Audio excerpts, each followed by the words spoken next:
Agrivoltaics has this tremendous potential to, rather than replace, give the farmers the option to continue farming their land, to continue contributing to this huge agricultural resource while also reducing their water demand.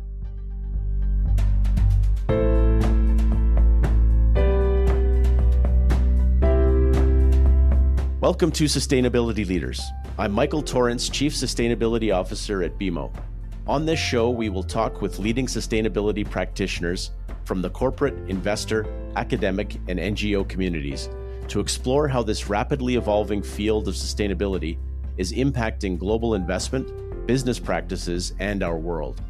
The views expressed here are those of the participants and not those of Bank of Montreal, its affiliates, or subsidiaries. Hi, I'm Melissa Fifield, head of the BMO Climate Institute, and today I'm speaking with Kathryn Beroš, founder and managing director of CAP Industry, a global agrivoltaics solution provider. Agrivoltaics pairs solar energy with farming to increase land use efficiency, produce income, and generate environmental and social value. Our guest on the show today will describe how agrivoltaics could also help address the challenge of water scarcity, particularly in the Western U.S. Welcome to the show, Kathryn. For the benefit of our listeners, could you start us off explaining what is agrivoltaics and what exactly is the main problem that it attempts to solve? Hi, Melissa. Thanks for having me. So agrivoltaics started as a land conflict solution, looking at how do you increase land productivity? How do you resolve this conflict of solar looking for flat land with high irradiance? Sounds like farmland, right? So it started as land availability, as a land solution. But what we're seeing is it's actually addressing many more problems. When you talk to farmers, or when I talk to farmers, three challenges stand out. That's cost of labor, the cost of water, and then market variability in prices. Now, I should emphasize that these are California farmers. The problems are different across the United States. The problems are different globally. But ultimately, what that boils down to is operating costs and price variability. What agrivoltaics does is it addresses both your operating costs by, well, we'll get into the benefits, but it also addresses the price variability by providing a predictable and steady stream of revenue. So a lot of farmers are carrying debt that they have to take out at the beginning of each growing season with the intention and the hope that they'll make it back after harvest. What agrivoltaics does is it puts cash in hand before harvest. Can you give us a sense of the extent of the adoption of this type of technology in the ag industry? It sounds like it's got a lot of potential. I'm curious what the adoption has looked like. So this is growing in the United States, and both the AgriSolar Clearinghouse and the National Renewable Energy Lab have incredible maps that show where examples and sites are in the United States today.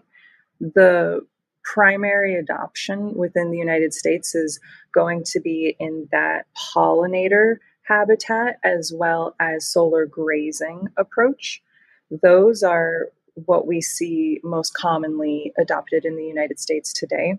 What's growing and what I'm most excited about is the adoption of a crop pairing system. So it started in Colorado with Jack's Solar Garden, and we're now seeing more and more sites pop up across the United States that pair crops with these solar systems. So when we're talking about installation of these types of systems, what would the cost difference be to build and install an agrivoltaic system versus a traditional solar array that's placed over open land? So the cost differential is highly variable, and that's going to be based on what's going on in the world. There's so many drivers that change cost. So I highly encourage, do not anchor to any number that I say today, because I guarantee you it's different tomorrow. But it's important to understand what's driving the cost so that you can understand in your context what the impact is going to be. And the biggest difference that we see here, it's based on the steel. So for a lot of these systems, we're going to need a higher racking system to allow for operations to pass underneath. And that really comes down to an increase in steel. A very common saying is, as high as you go above ground, you have to go just as deep below ground. So as these racking systems get higher, you have to equate that steel to as much as going below ground as well. So we've developed a financial feasibility tool to help farmers who are wondering if this is something worth pursuing, to quickly validate, is this going to be financially feasible based on their context, based on their operations, based on the type of system that they would like to introduce to their operations.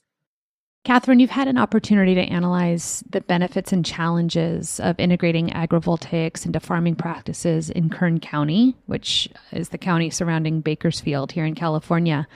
What were some of the main takeaways from that analysis, and were you surprised by anything that you found? So I want to just start with some context of Bakersfield and Kern County. So Bakersfield is the county seat of Kern County. Bakersfield is the 9th largest city in California. Kern County is the 3rd largest agriculture producing county within California. Last year, they produced just shy of $8 billion in annual economic value from agriculture. Kern County produces 80 different crops and has over 60,000 permanent and seasonal agriculture workers. This is a very agriculturally driven community. But on top of that, Kern County is the 2nd largest natural gas producer in California, as well as the highest renewable energy producer in California. So you've got both agriculture and energy as core economies for this community. When we look at the crops in Kern County, some of the key crops are your tree nuts. So we're looking at walnuts, pistachios, almonds. There's a lot of citrus in the region. We're looking at the caracara oranges, clementines, grapefruits, and then we also see a lot of table grapes. And so what we looked at here was, based on what's happening in California right now with the Sustainable Groundwater Management Act, what is going to be the impact to this community, and how can agrivoltaics play a role?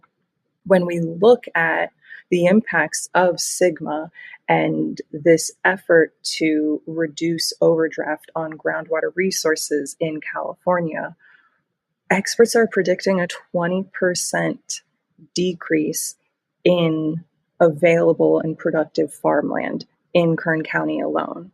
That would lead to $580 million in economic losses. So we worked with the city of Bakersfield and their Office of Community and Economic Development to understand, can there be anything done to help mitigate these $580 million in losses and ensure that their community has protections and a future in these two core industries. Agrivoltaics, being that integration of both agriculture and energy, seems to be a very positive and full solution, but we were looking to validate that. So we first started with understanding what system is going to be the easiest, the highest yielding, financially feasible system for this region. And based on current context in terms of interconnection availability, the current state of net metering, the cost based on the height, what we saw was an 8-foot elevated system that's behind the meter would be the easiest first step in terms of an agrivoltaics adoption in this region. So then, based on that system design, which crops would be best suited to pair? So we had to look at the operations of all of the crops in the region. We had to look at the impact of the shading on the crops. And what we saw was, out of all of the crops in Kern County, table grapes stood out as having the highest potential as an early adopter. Now, there's a lot of reasons why table grapes stand out as that high potential. One of them being table grapes are hand harvested. So rather than having extremely high equipment passing through the fields that you have to accommodate for, there are people out there in the fields. This is a very labor-intensive crop to harvest. And then in terms of the spraying during the growing process, the tractors are typically 6 to 7 feet high. So we're able to accommodate the tractors underneath this 8-foot system. You mentioned SIGMA earlier. Can you explain SIGMA to our audience? So SIGMA stands for the Sustainable Groundwater Management Act, an act within California with the objective of mitigating groundwater overdraft. It's mainly focused on water banking and increasing water reservoir capacity.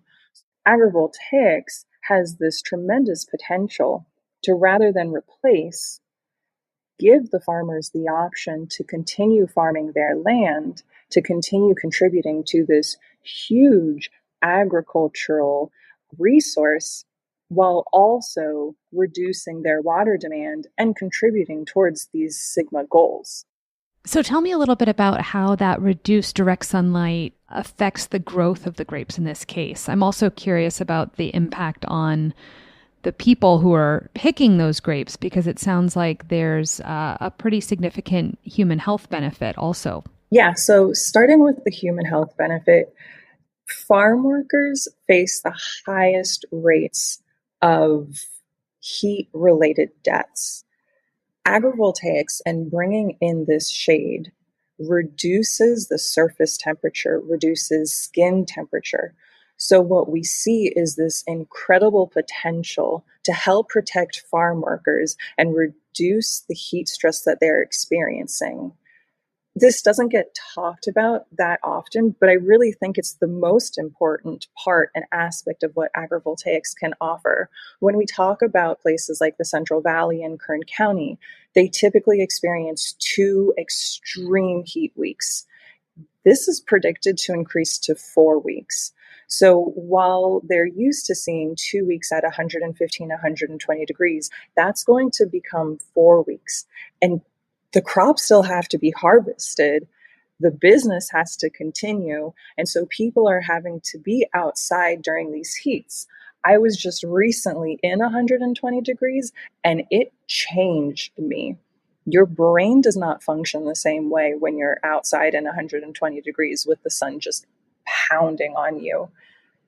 There's something really significant here about being able to introduce the shade and ensure that your farm workers are not having to be exposed to full sun when we're experiencing these high temperatures. Then on the crop side, so if a person is benefiting from it, you can imagine your crops are also going to feel an impact from that. Now, everywhere is different, so it's really important to think about the impacts based on the context and the environment that this is happening in. Within California and the Mediterranean climate, you can anticipate mostly benefits. When you incorporate the shade, what you're seeing is a reduction in heat stress. So systems that are irrigated, there's a pretty good chance that that means that the crops are experiencing this thirstiness because of heat. When you add in the shade, you reduce evapotranspiration, so you reduce the transpiring of the crops, which reduces its thirstiness to drink up all the water. So you no longer have to withdraw as much water to support the same production volume. Now, what's even more exciting is we've seen trials done where not only is there a reduction in water demand, but there's also an increase in crop yield. So you're now able to grow more food with less water. What's even more exciting, and why we thought and saw grapes as being the highest potential, is table grapes, well, all grapes, are vulnerable to rain. And that last month of the growing season is when California decides maybe we're going to rain. And so a lot of operations then have to add plastic tarp over their grapes to protect them from the rain in that last month. If you bring in agrivoltaics, that's again an additional level of protection over your crops, so you don't have to worry about adding in that plastic during the last month. So it sounds like there are a lot of unintended benefits from installing these systems that weren't necessarily part of the original design, but have turned out to have a lot of benefits, not just for human health, but consumer preferences and farming practices overall. How scalable, you mentioned the impact on water and evaporation, the use of water, et cetera, but how scalable is agrivoltaics as a solution when it comes to addressing water scarcity issues in particular? So let's take Kern County as an example. There's 60,000 acres of grape farms that we saw that would be perfect candidates for an agrivoltaics application. If we were to apply agrivoltaics to all 60,000 of those acres, not only would that double the renewable energy generation in Kern County, it would also save enough water for 54,000 households. Based on results in France, so we looked at a region with a very similar climate, we're seeing anywhere from 12 to 32% reduction in water demand when applied with grapes. So you can imagine if you apply that across 60,000 acres, that becomes very significant in terms of water savings. Now, beyond water savings, I think when we talk about scaling agrivoltaics, it's not just getting to a point where we're seeing utility scale crop agrivoltaic pairings, because that is possible. It's not talked about often, but oh my gosh, that's the dream. It's also about thinking about the breadth of dual applications that can exist. So increasing the research around aquavoltaics and understanding the interaction of floating solar on freshwater and marine life, so that we can see how that can play a role in reducing water evaporation, in playing a role in protecting our water systems. That's incredible. I'm going to ask you if there's anything else you'd like to add before we wrap up. So I cannot talk about the Bakersfield work without thanking everyone involved in the Bakersfield work. So thank you all. And then just an open call. Look, if you have questions about agrivoltaics, if you think that this might be a solution for you, if you're looking at integrating agrivoltaics as an approach to your strategy, please reach out. You can find us at capindustry.com. That's KAP industry.com. Fantastic. Thanks so much for being our guest today, Kathryn, and for the incredible work that you're doing to look at how these technology solutions can help address the multitude of challenges and identify opportunities in agriculture as we move toward a net zero future. Thanks for joining us today. Thanks for having me, and thank you to BMO for hosting this incredible conversation.